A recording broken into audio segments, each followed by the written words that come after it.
Chisengo, yes, please. For the second accused. Yes, please go. The second accused. There is advocates representing the persons who have been charged. That the accused person. And my lady, I urge you in developing the jurisprudence as is an obligation over you, that this court finds that whenever a compelling reason is established,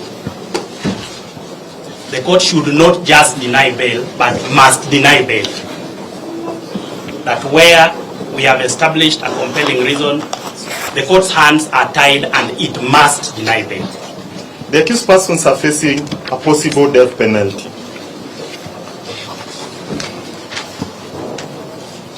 And this is a critical consideration that this court should address.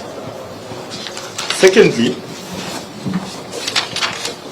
in regard to the fourth accused person,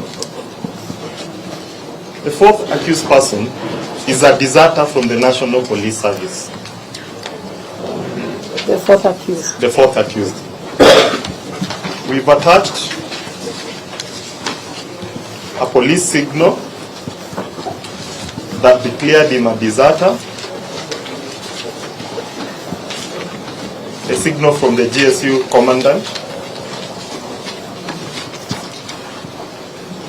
This is, of course, a person